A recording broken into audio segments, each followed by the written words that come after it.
Andy, John? Eric, how does that one feel, just given how uncharacteristic it is for you guys to concede late like that?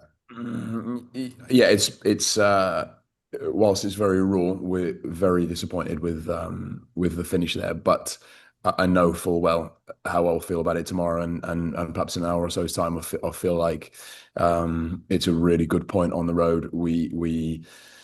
Or the players put in a phenomenal effort in really difficult conditions. You obviously can't appreciate it watching at home, but it's sweltering hot here. It's 30 degrees Celsius is really difficult conditions, and I think to have put in a performance like that after a very good performance midweek and to follow that up with a point is all credit to the players.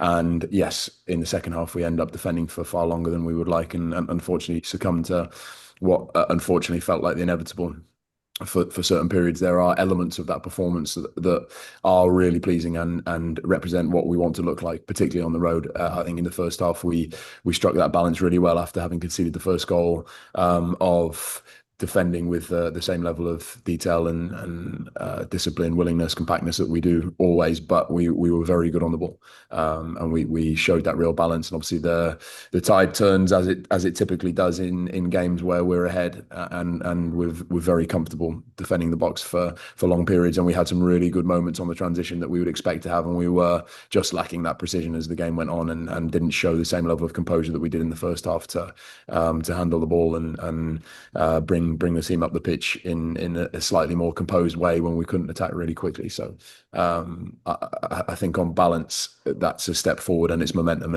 And yeah, I sort of repeat the comment that I made to the players in the dressing room, that was, for those of them that were here last year in this particular period, missing so many players, we lose those games, and that's what we did last year. And obviously today that hasn't been the case, and we've been able to continue to take steps forward and pick points up, and particularly on the road, as you well know, it's very difficult to do. So I was really pleased with that. Have you had a chance to get an update on West Spiel? Not anything conclusive. I know obviously didn't feel comfortable enough to continue. He was sort of 50-50 on it. We wanted a definitive decision, and the definitive decision was for him to come off. And I think Al did well in difficult circumstances. It's not easy coming on as a goalkeeper there. And unfortunately, the early sub, I would say, sort of cost us toward the end when we couldn't bring on the fifth with some fresh legs. But I think Al he took his chance for sure, and made a couple of good saves, kicked well, and that was exactly what it needed. Was Wessel's injury the right shoulder hitting the ground like that? Yes, I think it was the right shoulder. I'm not sure of the detail though. Do you feel like Joaquin Pereira's confidence grows every week at this point?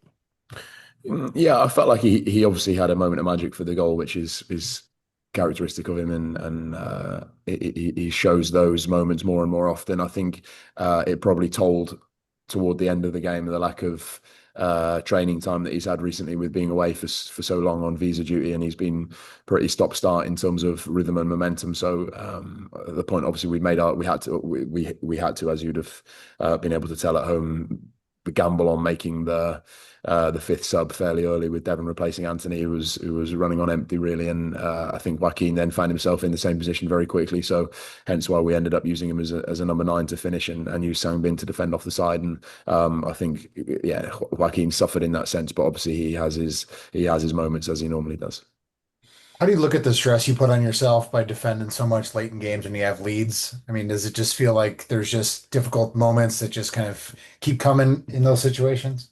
I think it was less the way we defended, and more how we used the ball in the second half. We had some very good chances on the transition. We had, I would say, as many clean cut chances as they did, in spite of the fact that they had the lion's share of the ball in the closing stages. But I think you have to appreciate in these situations, when it's the second game in a week, we know full well we're very good at defending the box. Obviously we're fairly light personnel wise. It's searing hot. It would be very difficult, I think, for us to be a team in the closing stages of a game like that, where we are absolutely dominant on the ball. And of course that would be my preference. Don't get me wrong, I would much rather spend the final 20 minutes in their half, but that unfortunately isn't a huge strength of ours at the moment. And we showed some grit in defending the box, and we did show a level of discipline, I think, that restricted them to few clean-cut chances. But we let ourselves down on the moments where we did turn the ball over too cheaply and weren't able to counter-attack with either more precision or more patience, which would have taken up the pitch. So I think it's that side of the game that needs to improve, and it's less of a defensive issue for me. Anthony Marcanic is on the scoreboard again. Is he perhaps the best finisher on this team? Yeah, he's got a real knack for the second phase of set plays, and he's obviously he's gone very close to getting the third for us through that. He's desperate to score. He's got that real willingness to go and attack a ball, and the desperation to go and make the far post when we're attacking on the right hand side. So he's played phenomenally well for us in the last couple of weeks, and someone that I think has gone to another level. And it's a shame that he wasn't able to see the game through, because he's been yeah, a high level performer very consistently for us, and he just unfortunately ran out of gas toward the end. Eric, you said yesterday you were concerned about Red Bull sending runners in behind. It looked like that was an issue for you early. How did you feel like that? I was really disappointed, and I know Boxy was, with the way in which we conceded the first goal, because that absolutely shouldn't happen. And I could tell immediately from Box's reaction that he knew the mistake that he'd made, and it's one that he doesn't typically make, and one that he shouldn't make. And at that stage of the game, that was really frustrating and disappointing, because that is a goal that we shouldn't and don't typically concede. So yeah, lack of detail in the way we defended, really switched off, and it was really costly, because I felt like we had certainly the better of the game in the opening stages, and then we gave ourselves some work to do. But I would say all credit to the team away from home, difficult circumstances, to come back and score two, and then dominate for long periods was really pleasing. So I think all in all, we will for sure take a very critical look at ourselves, and no one's going to go away from there patting themselves on the back, because ultimately I feel like we should be home and dry with 3 points. But as always, I will look at it as objectively as possible, and I feel like there was a lot of that we can be really pleased around. When your opposite number is sort of in the referee's ear for the whole game, with the fourth official or even the official on the sideline, do you feel the need to get in there and try to work the refs a little bit as well?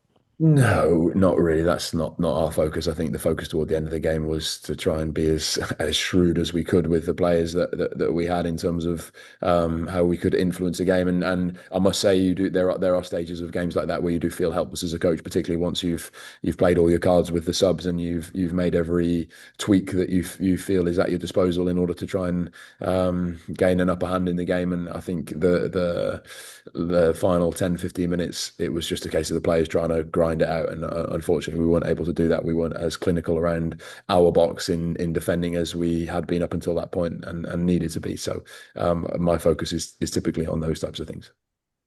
Were you surprised to hear the final whistle when it did come? No, because we were beyond the 5 minutes extra time, and I felt like we played too much time up until that point. We probably shouldn't have had the second phase of the corner, and arguably shouldn't have had the corner. So I think the referee has made the right decision to blow it at that point, and I don't think it's as controversial as it probably looks, in the sense that it's a breakaway where we've got the plus. We're a man up, and they're 70-80 yards from goal. So I think it was a unnecessarily dramatic end to the game, really. Obviously, you've had one goalkeeper go down hurt. Have you thought ahead to figure out who would be your emergency goalkeeper if you had both goalkeepers go down hurt in the same I game? think, yeah, Dennis did think the shout is Dev. I think that's his a crazy athlete in a lot of senses, and certainly someone who'd probably relish that.